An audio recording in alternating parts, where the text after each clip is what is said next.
형 교육위원장으로 있는 신재일입니다. 오늘 할 얘기는 현대자본주의, 제가 현대자본주의를 국제독점자본주의라고 분석하고 있어서 국제독점자본주의 붕괴와 그다음에 이 붕괴에 따른 대공황의 여러 징후들 한두 가지 정도 이렇게 얘기해 보겠습니다. 그래서 현대자본주의 방식은 일단 텍스트를 읽어나가면서 이렇게 하도록 하겠습니다. 먼저 1번 보면 현대자본주의, 국제독점자본주의의 구조적 특징과 취약성인데, 먼저 국제독점자본주의는 현대자본주의의 세계화와 금융화의 조건에서, 세계화 금융화 조건에서 독점자본주의의 특수한 역사적 발전 단계라고 이제 규정할 수 있고요. 그러면 이제 국제독점자본주의가 어떻게 형성됐냐? 그러면 1970년대 초 달러화의 금태환 정지를 시발로 하여 80년대 이행기를 거쳐서 90년대에 완성됐다고 이렇게 저는 평가하고 있습니다. 이거는 역사적으로 보면 자유경쟁 자본주의가 1870년대 대공황으로 인해서 독점자본주의 단계로 이행하고, 그다음에 독점자본주의 단계가 1914년에서 1945년까지의, 그리고 중간에 1930년대 대공황이 있었죠.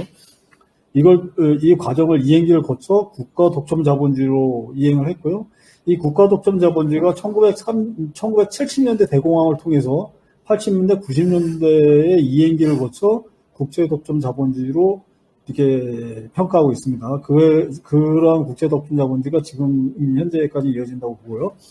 그래서 먼저 이 국제 독점 자본주의의 특징은 두 가지인데, 하나는 세계화와 금융화라고 할 수 있고요. 세계화는 국제 이제 산업 분업 체계를 말하는 걸로 이제 통상적으로 글로벌 밸류 체인이라고도 하고요. 금융화는 일국적 금융 통제를 벗어나서 국가 간의 자본이 자유롭게 이동하는 체계를 말하는 거죠. 이거를 이제 금융 자유화라고 하고, 국제 독점 자본의 세계적 지배를 의미한다고 할 수 있습니다. 그래서 국제적 산업 분업 체계인 세계화는 전 세계 노동자들의 노동력을 착취하는 체계고요. 금융화는 이에 좀 다르게 의제자본주의적 성격을 갖는데, 이 의제자본을 조금 이따 설명을 드릴게요. 약탁적 체계를 갖는다 라고 하고, 이거는 다시 말하면 달러 이제 기축 통화를 통한 세계 지배를 말하는 것으로서 착취와 약탈 개념을 약간 구분해서 봐야 된다고 생각하고요. 착취는 노동력 착취를 말하는 거고요. 약탈은 노동력 착취가 아닌 그야말로 강탈하는데, 여기에는 원리가 달라요. 착취는 등가성의 원칙에 입각해 있다는 거고요. 그러니까 등가성의 원칙이란 뭐냐면 노동력의 가치만큼 임금을 주고, 이제 자본론의 기초죠. 그러니까 현실은 그렇지 않더라도 전제는, 가정은 노동력의 가치만큼 주고 매입을 해서 그 노동력 가치 이상의 잉여 가치를 뽑아내는 거. 이게 이제 착취 개념이라면, 약탈 체계는 어떠한 대가도 지불 없이 그러니까 가치를 전유하는 거죠. 어떤 한 특정 대상이. 그걸 약탈 체계라고 합니다. 그래서 금융화는 약탈 체계고요. 산업 분업 체계는 착취 체계라고 할 수 있습니다. 그래서 국제 독점 자본주의는 국제 분업과 의제 자본주의, 요 약탈 체계, 다시 말하면 금융화를 저는 이제 의제 자본주의 체제라고 명명을 하고 있는데, 이 국제 분업 체계와 의제 자본주의 두 체계로 해서 세계의 불균형 구조를 형성하고 있습니다. 이 세계의 불균형 구조라는 건 뭐냐면 생산과 소비가 분리되는 구조적 체계를 말해요. 이게 이제 국제 독점 자본주의의 구조적 특징인데, 아주 단순화시켜서 얘기를 하면 중국은 생산하고 미국은 소비하는 구조라고 할 수 있어요. 그래서 어느 한쪽이 생산하고 어느 한쪽은 소비하는 체계. 이게 이제 가능하기 위해서는 그러니까 이 구조가 어떻게 되냐면, 먼저 그건 설명해 드릴게요. 먼저 중국에서 생산한 걸 미국이 달러를 발행해서 판매하고, 이 달러가 중국으로 넘어가면 이 달러를 다시 미국의 국채를 매입함으로써 달러를 다시 미국으로 돌려보내는, 이런 달러 환류 시스템에 의해서 이 체계가 가능한 거예요. 근데 이런 달러 환류 시스템이 가능하기 위해서는 금리가 지속적으로 낮아지는, 그러니까 국채의 안정화가 담보돼야 된다는 거예요. 국채가 안정화가 담보되기 위해서는, 국채 가격이 안정화되기 위해서는 금리가 안정화돼야 돼요. 국채 가격은 금리와 역관계이기 때문에 금리가 이렇게 지속적으로 내려간다는 것은 국채 가격이 지속적으로 상승한다는 걸 의미하고, 따라서 국채를 보유하고 있다는 것은 그만큼 그 자산 가치를 보존한다는 의미이기 때문에 금리가 지속적으로 안정화되고, 이따가 그래프를 보면 알겠지만 80년대 이후에 부침은 있지만 지속적으로 우하향하는 금리 체계를 가지고 있었습니다. 그래서 금리가 하락할 수 있었던 것은, 그러면 금리는 어떻게 하락할 수 있었느냐, 이게 그 다음 문제인데, 금리가 하락할 수 있었던 것은 중국이 개방하고 구소련권이 멀명하면서 거의 그 노동력이, 전 세계 노동력이 그게 2배 이상 이렇게 증가를 해요. 그러면서 노동력 자체가 임금 인상이 하방 내지는 고정화되는 게 하나 있었고요. 그다음에 두 번째로는 세계화되면서 물류 시스템이 세계화되면서 물가 자체가 가치가 하락돼요, 단가가. 그러면서 이 두 가지 원인으로 해서 물가가 하락되고, 이 물가 하락으로 인해서 돈 가치, 다시 말하면 달러 가치가 안정되고, 이 달러 가치 안정에 의해서 금리가 지속적으로 내려갈 수 있었다라고 보여집니다. 이게 이제 바로 미국 국채의 안정성을 담보했다는 거죠. 이게 이제 지금과 많이 다른 거죠. 이런 달러의 안정성은 주기적인 공황이 거듭될수록 강화되는 외적 효과를 가져요. 그러니까 공황이 한번 일어나면 달러에 대한 수요가 늘어나고, 공황이 이제 끝나면 이제 다른 여러 나라에서 달러를 그러니까 자기 이제 국고나 준비금으로, 외환 준비금으로 달러를 비축하는 형태가 반복됨으로써 이 체계는 달러를 강화하는 이제 플러스 강화 효과를 계속 지속적으로 일어나게 해요. 80년대 이후에. 그래서 달러가 외환 준비금으로 한때는 80%까지, 지금은 이제 50% 이하 떨어졌는데, 까지 이렇게 올라갔다는 거. 그게 이제 특징적이고요. 그러면 이제 이게 이제 특징이고, 그러면 두 번째는 미국은 그러면 어떻게 이런 이제 그 소비를 계속 할 수 있느냐, 이런 이제 구조입니다. 그거는 바로 미국은 부채를 통한 소비를 한다는 거예요. 달러를 찍어낸다면 달러는 가치가 없는 건데, 그 달러를 무가치한 거를 다시 말하면 상품, 중국에서 생산한 가치 생산물과 교환을 통해서 하는데, 이 달러를 찍어낼 때 그냥 찍어내는 게 아니라 국채를 담보로 찍어내기 때문에, 이거는 다시 말하면 국채라는 건 부채를 말하는 거죠. 그래서 미국의 소비의 근원은 바로 그러니까 빚에 있었다는 거예요, 부채. 그래서 중국은 미국의 소비를 떠받치면 제조의 생산 기지가 되고, 미국은 그거를 소비하는 소비국이 된 거죠. 그거를 근간으로 해주는 거는 구조적인 달러 환율 시스템이고, 그 근간은 미국이 부채를 통해서 빚을 확대하는 이런 거죠. 이것이 소위 이제 전형적인 의제 자본이라고 하는데, 이건 이제 자본은 상본에 나오는 의제 자본에서 따온 거고요. 그래서 의제 자본, 다시 말하면 채권, 국채가 의제 자본이죠. 그래서 채권 시장이 크고, 그다음에 부동산, 그다음에 이제 우리가 많이 아는 이제 주식 시장인데, 주식 시장이 이 의제 자본 시장 중에서는 가장 작죠. 그래서 2008년 예를 들면 부동산 가격의 상승은 부동산 담보 가치를 상승시키고, 그다음에 이런 대출금을 증가시키게 되는 거죠. 담보가 되니까. 그래서 이 대출금을 다시 소비에 활용하는 방식. 요게 이제 미국의 소비가 증가되는 방식이죠. 이 증가된 부채를 가지고 중국의 상품을 수입해서 계속 소비해왔던 거죠. 그래서 이 그래프를 보면, 이제 그래프 1에서 보면 기준금리 추이와 공황을 주기인데, 그래프가 80년을 기점으로 해서 최정점, 이때가 기준금리가 거의 한 20% 가까이 됐을 텐데, 이 중점으로 해서 계속 상단이 내려오는 방식으로 돼 있죠. 최고점이 계속 내려와요. 2018년까지.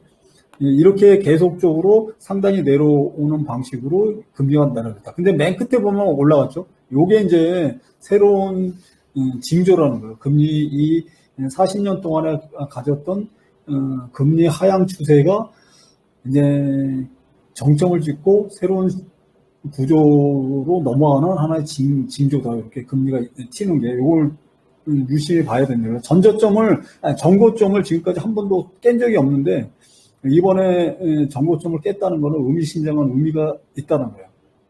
이거는 구조적인 의미인 거지 단순한 일시적인 게 아니다. 이렇게 보는 게 제 입장입니다. 그래서 이제 그래프 1에서 알 수 있듯이 80년대 이후의 공황은 대체로 미국의 기준금리가 인상하다가 정점에서 금리를 인하하는 시점에서 발생했다라고 보여주는데요. 이제 그 빨간색으로 이렇게 해놓은 게 공황 지점인데 대체로 한 4번의 큰 공황과 이제 지역적인 한 3번의 공황이 있었는데 큰 공황은 예외 없이 이 최정점에서 금리가 떨어질 때 이렇게 나타나요. 왜 그러냐면 금리를 인상할 때는 금리 인상 비용을 이 잉여 가치를 창출해서 이윤을 내는 걸 감당할 수 있을 때 정도에서는 계속 금리를 인상해 가는데 이거를 감당할 수 없을 때 금리를 내리게 되는 거예요. 그게 이제 생산에 있어서의 확대 생산선의 그 봉착, 더 이상 확대 생산이 못하는 걸 봉착하는 거를 그 표현하는 게 바로 금리 인하다 이렇게 보기 때문에 금리 인하할 때 공황이 발생한다 이렇게 보는 거죠. 그래서 이번에도 지금 계속 금리를 인상하고 있는데 이번에도 공황이 닥칠 때는 금리 인상이 멈추고 금리 인하 조짐이 보일 때 공황이 아마 가시적으로 드러나지 않을까 이렇게 생각하고 있습니다. 그래서 그 밑에 보면 80년대 이후 국제 독점 자본주의에서 공황의 특징은 이런 게 어떤 특징을 갖냐면 자산 가격의 버블이 형성되고 이게 붕괴하는 과정을 나타난다는 거예요. 이 과정이라는 게. 그 이전에는 과잉 생산을 통해서 기업들이 상품 생산 판로를 못하고 이거로 해서 기업이 대출금을 갖지 못함으로써 자금 경색이 일어나고 이렇게 해서 이제 공황으로 갔는데 80년대 이후 공황은 대체로 자산 버블이 형성을 하고 이 자산 버블이 어느 정도에 꺼지는 과정 이런 형태의 현상으로 공황이 나타나는 거예요. 과거의 공황과 약간 다른다는 거예요.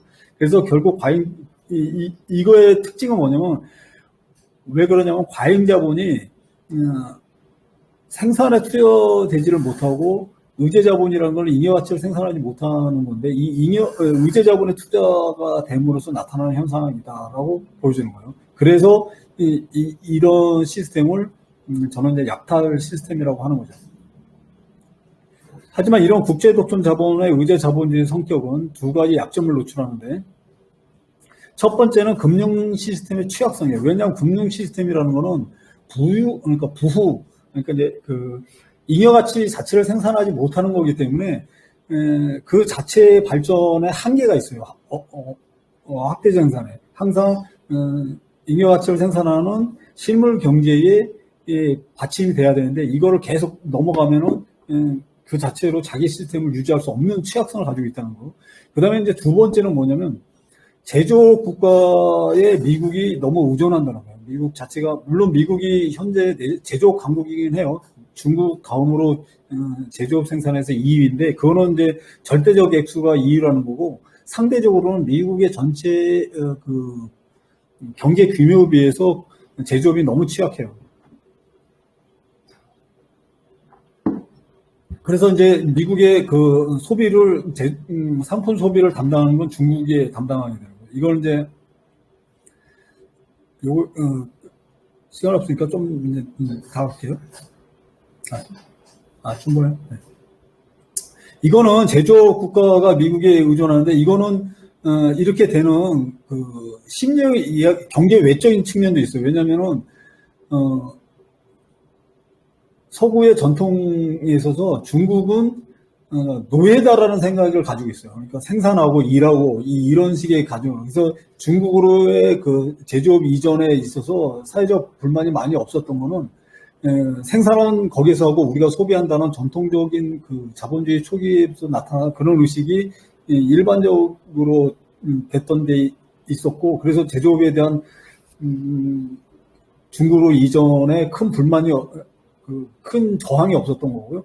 그다음에 이제 두 번째로는 이 제조업의 의존의 심화가 문제가 되는 거는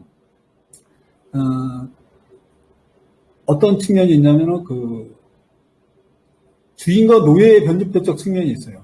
그러니까 이렇게 해서 내가 예를 들면 히토로 같은 게 예를 들는데, 히토로라는 거는 상당한 공해 산업이거든요. 그러니까 단순히 공해가 아니라 히토로를 재련하는 과정에서 그 방사능 오염 물질까지 나와요. 그래서 엄청난 오염 물질이기 때문에 서구나 이런 데서는 법으로 다 금지해서 그거를 중국이 다 떠안았죠.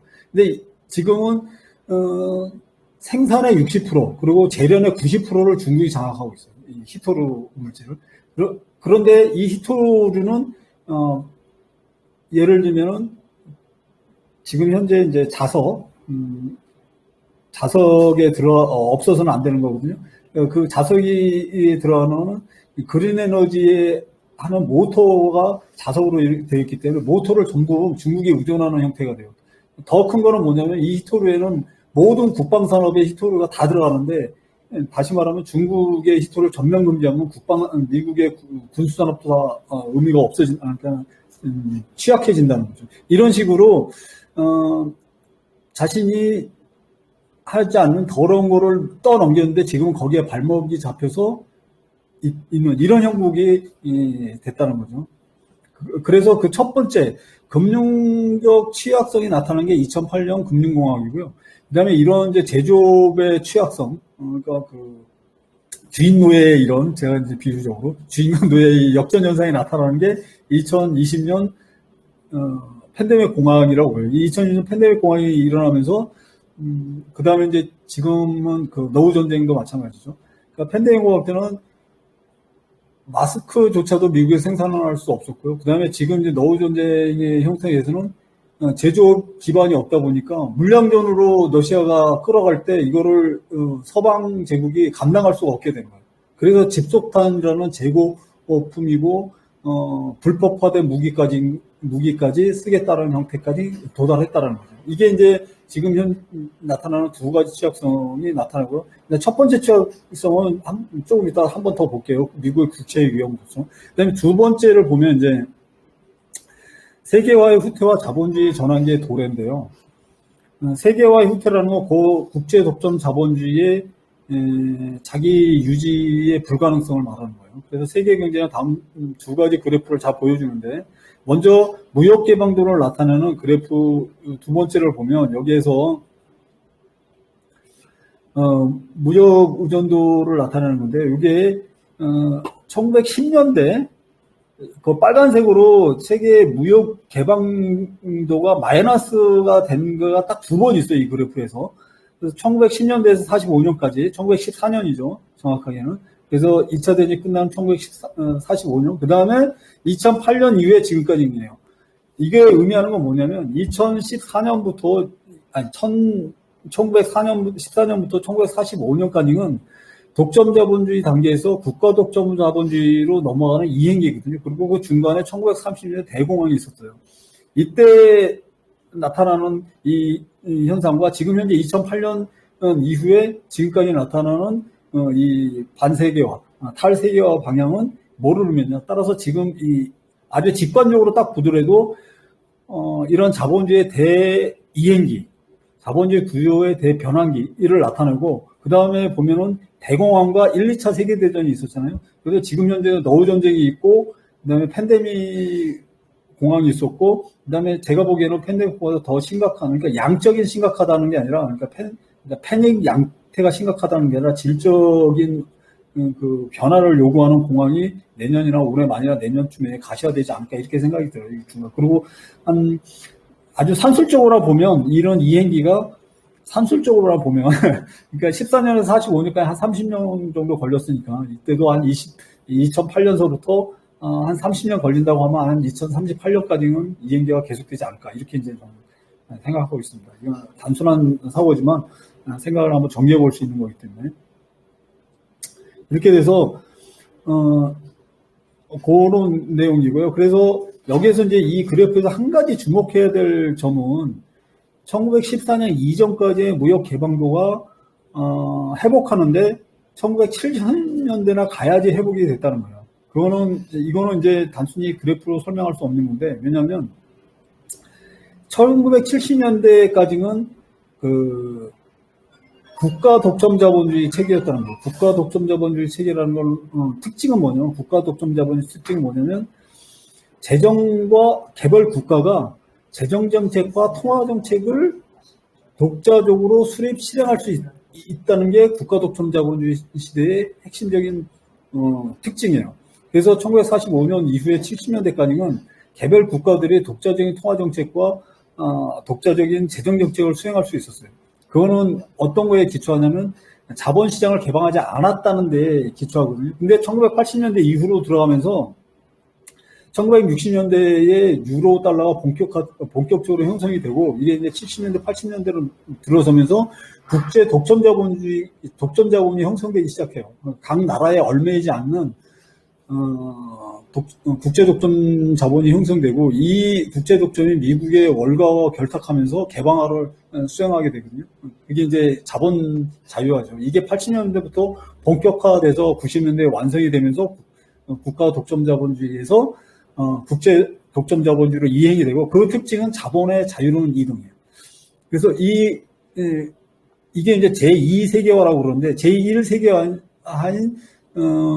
이전 1917년 이전하고의 다른 거는 1914년 이전의 제1세계화 때는 노동도 자유로운 이동이 가능했어. 근데 지금 제2세계화인 1980년대 이후에 세계화 때는 노동은 자유로운 이동이 거의 불가능한데 자본이 자유로운 이동이 가능하고 이게 이제 하나의 그 제2세계화의 특징적인 거고 이러한 국제 독점주의적 금융 지배 전적 체계가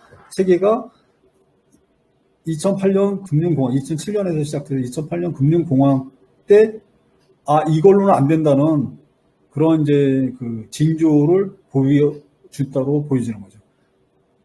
그 이후에 이제 미중 무역 전쟁을 거치면서 그리고 노후 전쟁으로 나타나면서 탈세계화가 본격화되고 탈세계화가 되면서 세계 개방도는 떨어지게 되는 거죠. 그리고 이제 이런 탈세계화는 세계 분업 체계의 재조정 과정이라고 할 수 있고요. 그 다음에 이런 과정은 1, 2차 대전과 대공황 때 봤던 것처럼 자본주의 큰 구조 변화를 요구하기 때문에 전쟁과 대공황과 맞물려 가게 돼 있다는 거. 그리고 이게 왜 또 큰 게 되냐면 어떤 공황이나 이행기 때 패권 이행기와 결합되지 않으면 그러니까 물론 이제 혁명적 전세는 조성이 되지만 큰 공황이나 내지는 세계대전 형태라든지 큰 전쟁은 없을 수 있어요. 지구전으로 끝날 수가 있는데 예를 들면 1870년대 대공황이나 그때 이제 이행기 아니면 1970년대 이행기 때는 혁명적 전세가 이루어졌지만 큰 전쟁을 동반하지는 않았다고 보여지는 거죠.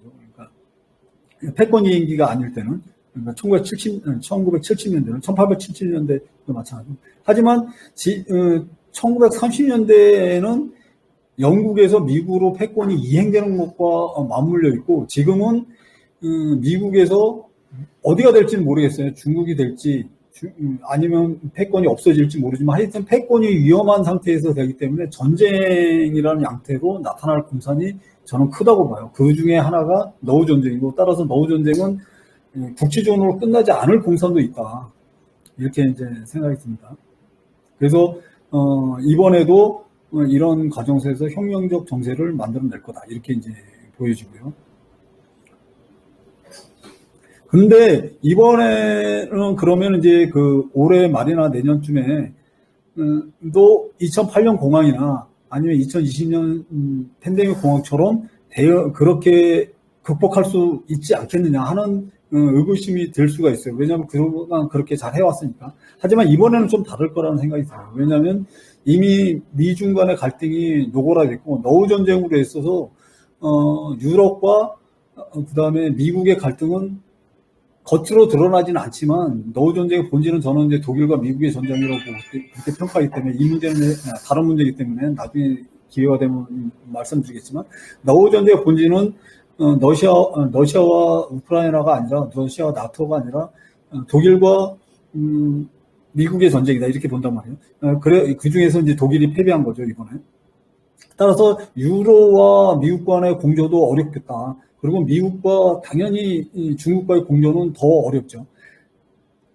따라서 이번에 만약에 어떤 시스템적 위기가 온다라면 전 세계적 그 공조를 통한 대응이 불가능하다라는 게 제가 생각하고 있는 점입니다. 그러면 각자 나뉘어서 대응하게 된다는 거예요. 미국이나 유로 중심으로 대응하는 거. 이미 이제 유로가 미국의 이번 노후 전쟁으로 패배하면서 일부가 미국의 이제 종속을 훨씬 더 강화되는 방식으로 갔기 때문에 유로와 미국 중심으로 하는 대응과 그다음에 브릭스를 중심으로 한 새로운 대응 방식이 갈려서 다른 방식으로 나갈 것이고, 이거는 현재 국제 독점 자본주의의 해체의 방향으로 가지 않을까, 저는 그렇게 전망하고 있습니다.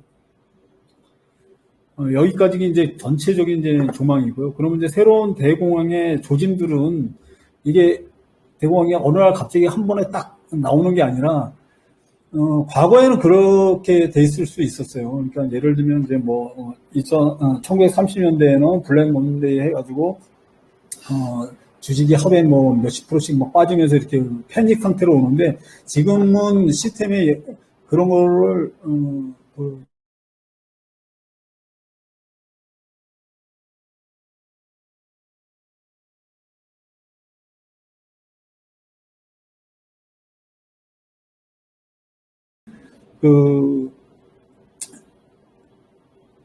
너무 많은 통화 발행. 두 번째는 탈세계화에 따른 생산 단가의 인상. 그리고 이제 작게 또 한 가지 더 든다라면 탈세계화가 맞물려서 그동안 값싼 노동력 공급의 중단. 이걸 이제 인도로 대처하려고 하지만 아직까지는 안 되고 있죠.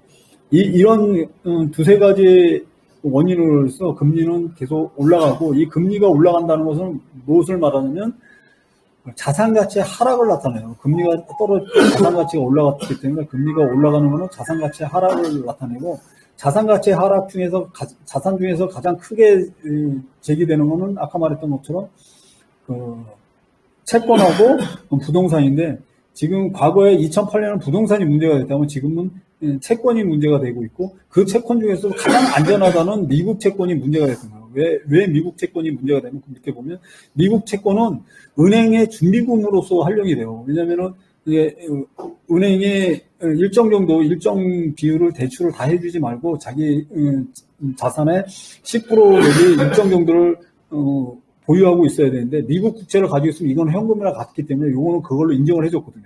근데 미국 국채 가격이 시장에서 20% 이렇게 떨어지니까 그러면 그 비율을 맞출 수가 없는 거죠. 그 비율을 맞추기 위해서는 국채를 팔다든지 아니면 대출했던 그 금액을 상환해야 되는 게 나타나는 거예요. 그런 구조적인 원인 때문에 그 실리콘밸리 은행과 CS 은행이 파산에 이른 거죠. 이거의 핵심은 뭐냐면 그 중에 이제 여러 가지 구조적 문제가 있지만 가장 문제는 미국채가 자기 그 준비금으로서 역할을 못했다는 거예요. 그래서 준비금으로서 역할을 못함으로써 나타나는 현상이었다. 핵심은 미국채가 자기 역할을 못한다는 거는 뭐냐면 달러 가치가 위험에 처했다는 걸 말하는 거거든요. 그래서 그렇게 돼 있고, 이거를 미 연준에서 봉합을 했는데 기묘하게 봉합을 했어요. 어떻게 했냐면 미국채가 시장 가격에서 한 20, 30% 떨어졌는데, 이 국채를 그러니까 다시 말하면 준비금이 국채로만 100% 가지고 있다. 만약에 이제 실리콘밸리 은행 같은 경우는 준비금으로 국채를 되게 많이 가지고 있었거든요. 그 가격, 그 기준이 떨어지고 이거를 다른 걸로 보완을 더 보충을 해야 되는데, 연준에서 액면가로, 그러니까 시장가가 아니라 액면가로 대출을 해주기로 한 거예요. 이거는 시장 경제에서는 있을 수가 없는 거죠. 이 시장 가격에다 액면가로 이제 연준에서 대출해주는 방식으로 묘수를 짜내서 미국적으로 현재 이제 은행 위기를 이렇게 이제 막은 거죠. 이렇게 해서 이제 현재는 1달러 갔는데, 그러면은 이런 묘수는, 근데 이제 바둑에서 묘수 2번 쓰면 진다는 말이 있잖아요. 그래서 이거는 이런 묘수를 한 번만 더 쓰면 이거는 미국 달러는 붕괴되는 거예요. 이거 하여튼 묘수지만 미봉책이다. 이렇게 되고, 그러면 이제 금리를 인하하는 방식으로 적응하면 가능하지 않느냐. 이렇게 했는데, 그거는 요 그래프에서 보듯이, 본원 통화가 이 달러만 볼게요. 다른 통화도 다 마찬가지예요. 대표적인 게 미국 달러니까 그런데 이 달러가 2007년 이전에 9천억 달러 정도 됐어요. 1조 달러가 안 됐는데 지금 8조 달러가 넘어요. 그러니까 대체로 8배 정도 이상의 통화를 발행한 거예요. 다시 말하면은 그 물가라는 거는 그러니까 이 개념 설명을 이제 나중에 할 때 인플레이션이라고 하면 물가 인상인데 물가 인상이 두 가지가 있어요. 명목 물가 인상하고 그다음에 가치 인상이 있는데 인플레이션은 화폐 표시 명목 가치의 인상을 인플레이션이라고 해요. 그래서 다시 말하면 화폐 표시 명목 가치의 인상이라는 거는 가치보다 화폐량이 많아지면 이 비율이 높아지는 걸로 나타나는 게 이 인플레이션인데 이런 현상 때문에 이 8배나 많은 화폐를 수거하지 않으면 이 유동성을 회수하지 않으면 이 화폐 표시 명목 가치는 계속 올라갈 수밖에 없는 거예요. 거기다 두 번째 원인은 더 결정적인 게 있는데 구조적이고 물질적인 건데 만약에 이 화폐량만 이렇게 됐으면 이거 회수하면 그냥 끝나는 거거든요. 그래서 80년대에 금리를 20%까지 올려서 시중에 있는 자금을 연준이 다 빨아들이면서 인플레이션을 잡았어요. 그렇게 잡을 수가 있어요. 이 화폐가 많이 발행됐다라는 것만 친다면. 하지만 지금 인플레이션의 문제는 팬데믹 공황에서 나타났듯이 밸류체인의 문제가 결부돼 있어요. 그래서 탈세가 되면 생산 단가에 인상을 가져와요.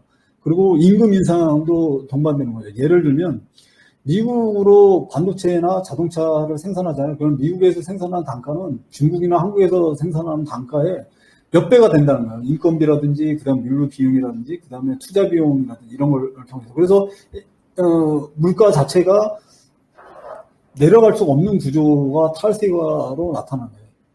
그래서 지금 현재 뭐 물가가 좀 안정된다든지 인플레이션이 잡힐 거라는 생각은 일시적이고 어느 정도 한에서는 지속적으로 물가 불안은 지속될 거다. 이렇게 이제 예상이 됩니다. 따라서 금리 인하로 다가오는 그 공황, 내년이나 올해 말에 새롭게 다가올 공황은 금리 인하를 통해서 돈을 많이 풀로, 그러니까 거품을 거품으로 방어하는 방식, 과거에 계속 해왔던 방식으로는 힘들다. 이게 이제 제가 생각하는 그 위기, 지금 현재 앞으로 다가올 공황의 특징이라는 거죠. 그래서 대공황의 형태가 일어날 텐데, 대공황의 형태는 그러면 뭐냐? 대공황이라는 게 먼저 개념부터 잡아야 되는데요. 대공황은 어떤 그 공황의 크기를 클 대자기 때문에 크기나 편의의 정도를 나타내는 걸 우리가 인식하는데 그렇지 않다는 거예요. 대공황이라는 건 뭐냐면 일반 공황은 순환공황이기 때문에 구조적 변화를 요구하지 않고 공황을 극복할 수 있는 거는 일반 순환공황이라고 하고 대공황이라는 거는 어떤 자본주의적 구조가 변화되지 않고는 그 공황을 극복할 수 없는 공황을 대공황이라고 해요. 그래서 예를 들면 1870년대 대공황, 그다음에 1930년대 대공황, 그다음에 1970년대 대공황 이런 건 대공황이에요. 따라서 자유경쟁 자본주의에서 독점 자본주의로 이행하지 않고서는 그 공황을 극복할 수 없었던 거고 1870년대, 1930년대는 독점 자본주의에서 국가 독점 자본주의로 이행하지 않고서는 이 공황의 형태를 극복할 수 없었어요. 그래서 이 공황의 극복 과정이 바로 국가 독점 자본주의의 수립 과정인 거죠. 1930년대. 그 다음에 1970년대도 마찬가지예요. 이 1970년대 이 공황을 극복하는 때 고금리로 해서 금리를 인하하는 방식으로 인플레를 잡고 금융화 방식으로 금융 개방 형태를 해서 국제 독점 자본주의 형태로 세계의 구조를 바꾸지 않고서는 이거를 극복할 수 없었던 거죠. 이 바꾸는 과정이 극복하는 과정이 곧 새로운 시스템의 도입 과정이었다는 거고 이번에도 마찬가지인 거예요. 국제 독점 자본주의의 위기 이제 더 이상 돌파하고 없는 이렇게 이제 딱 단정지으면 경제적인 현상은 단정지으면 안 되는데 왜냐면 또 별도의 묘수를 하나 꺼내가지고 일시적으로 이 위기를 극복할 수 있으니까 하지만 지금 뭐 그런 게 안 보이는 한면에서는 이번에 다가오는 공황에서는 과거의 방식으로는 극복할 수 없다. 그러면 새로운 시스템을 바꿔야 된다. 그 시스템이 뭘지는 모르겠어요. 그래서 대공황이라고 명명하고 대공황의 징조들이라는 거죠. 그 징조 중에 하나가 중소은행들의 일련의 파산이 있었던 거고요. 그 다음에 그러면 다음에 예상되는 건 뭐냐? 미국의 상업용 부동산이 위험하다 이렇게 생각이 들어요.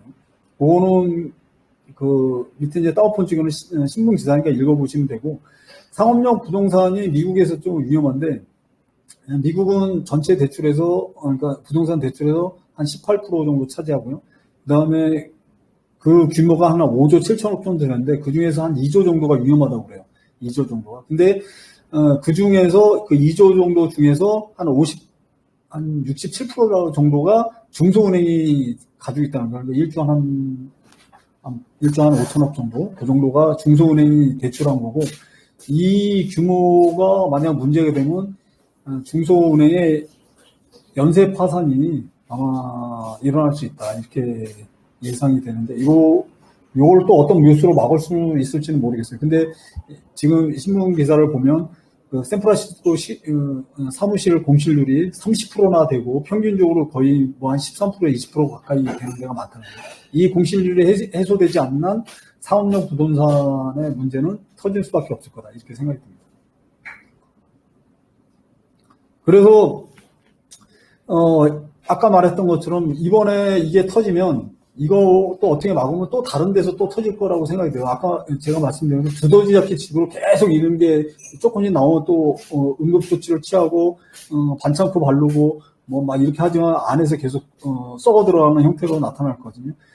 그러면 이제 어느 순간에 터지면 이때는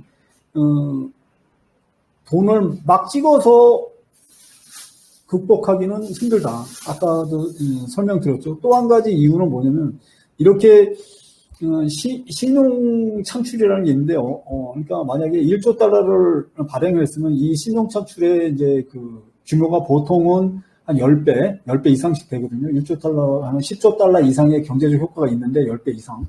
근데 반대로 신용 붕괴가 될 때는 반대 역할을 한다는 거예요. 그러니까 예를 들어서 공황이 드러나면 10조 달러를 풀어도 1조 달러의 역할뿐이 못한다는 거예요. 따라서 아까 말했던 양적 완화 자체의 시스템적 한계도 있고, 만약 그걸 감내하고라도 시스템 붕괴를 막겠다 해서 막 수조 달러씩 이걸 시중에 푼다고 하더라도 이의 역할이라는 게 신용 붕괴의 역효과, 신용 창출의 역효과를 인해 가지고 제 역할을 못할 거다. 저는 이렇게 짐작하고 예상하고 있습니다. 그래서 이제 이게 이제 세계적 경제의 이제 진단이고요. 그러면 탈세화에서 가장 위험한 지역은 어디냐라고 하면 제가 보는 거는 한국이에요. 왜냐하면 한국이 세계화 과정에서 중국 강호로 가장 큰 이득을 본 나라거든요. 그래서 이제 선진국, 소위 말하는 경제적으로 선진국에 들어가게 되는 형태로 나타났고, 하지만 역으로 반대로 탈세가 되면 한국이 가장 큰 피해를 보는 국가가 된다는 거예요. 그래서 대표적 징조 하나를 보면 이제 미국의 반도체 지역법 같은 거죠. 이거는 탈세화에서 반도체 생산 라인을 미국으로 가져가겠다는 거거든요. 그러면은 한국의 반도체 사업은 붕괴에 직면하게 돼요. 그러면 한국의 GDP의 한 20%에서 25%를 차지하는 반도체 산업이 붕괴한다는 것과 마찬가지가 되고, 이런 실예는 실질적으로 역사적으로 있어요. 80년대 일본의 반도체 산업을 붕괴시킨 미국의 역사적 신뢰가 있기 때문에 이거는 상당히 위험하다 이렇게 보여지고요. 그 다음에 두 번째 위험은 한국 가계 부채가 너무 과다하다는 거예요. 한국의 경제 성장은 그동안 계속 그러니까 가계 부채를 증가시키면서 경제 성장을 끌어왔던 거죠. 내부 그러니까 수출 기업 말고 이제 내부 내수 시장을. 근데 이게 이제 지금 이제 위험에 처해졌다. 왜냐하면 더 이상 한국 같은 경우 그 빚을 더 이상 낼 수 있는 여력이 없다는 거예요. 그러니까 한 2, 3년 전에 영끌까지 해서 그러니까 20, 30대까지 빚을 낼 수 있는 모든 계층은 빚을 다 내서 이미 부동산을 투자했기 때문에 앞으로 더 빚을 내서 투자할 여력이 없다. 이게 이제 한 가지이고요. 그 다음에 두 번째는 대외적으로, 이제 국내적으로는 그렇고, 대외적으로 금리가 더, 아까 설명드린 것처럼, 국제 금리가 더 이상 오르지는 않더라도 많이 빠지긴 힘들다. 이렇게 돼 있고, 지금 현재 미국과 한국의 기준금리 차이가 1.75%인데, 이거를 유지하기는 힘들 것 같아요. 계속. 지금 이제 한국 국채로 주 매입 주체가 아시아, 중국이나 뭐 일본, 이제 동남아 국가들이 한국 국채를 다 매수해 있기 때문에 아직까지는 이 갭을 메우고 있는데 이게 언제까지 지속될 수 있느냐 하는 거는 장담할 수 없다는 거죠. 그래서 그런 것들은 그러면 미분양의 형태로 가시화돼서 나타난다. 만약에 그 부동산 미분양이 다 해소되면 다 파니까 그 여력이 괜찮은데 그렇지 않고 그 미분양이 안 됐을 때 이제 한국 가계부채가 터지는 징조로 나타나는데 여기 이제 신문에 보면 미분양 물량이 10만 호 이상 계속 지속된다는 거예요. 그리고 이게 오래 지속되면 건설업이나 제2금융권이 부도의 위험이 있다. 그러면 지금 현재 GS건설하고 롯데건설이 지금 문제가 되고 있죠. 그다음 제2금융권에서는 새마을금고가 실제로 문제가 되고 있어요. 이제 막 그 구조를 얘기하잖아. 하지만 이거는 이미 예상됐던 거다. 라고 생각이 들고 따라서 미분양이 장기화되면 건설업과 제2금융권이 부실로 연결될 수 없고 갈 수밖에 없고 그거는 현실화되고 있다. 현실에 지금 진행되고 있는 문제는 앞으로의 문제가 아니다. 그러면 이건 어떻게 되냐? 그러면 세계화 탈세계화에서 무역 적자가 가중되고 있죠. 그다음에 가계 부채로 인해서 국내적으로 그러니까 인플레이션과 더불어 국내적으로 국내 이제 시장이 위축되고 가계 부채의 붕괴, 자산 가치의 폭락에 의한 가계 부채의 위험이 안겨 있죠. 이 두 개가 같이 맞물려 있으면서 이게 어떻게 확대되냐면 외환 위기로까지 확대될 수 있다. 이런 한국 경제가 위기 상황이 오면 외국 투자자들이 투자 대상으로서 위험하다는 판단을 내면 물밀듯이 외환이 빠져나가면서 외환 위기로 귀결될 수 있다. 그래서 무역 적자가 지속되는 것과 가계 부채의 위험은 곧 외환 위기로까지 확대될 수 있다라는 것이고 이런 게 이제 한국의 가장 위험하고 그거는 이제 한국은 이미 현실화됐다 이렇게 이제 생각이 듭니다. 예, 이상으로 이제 제 발표를 마치겠습니다.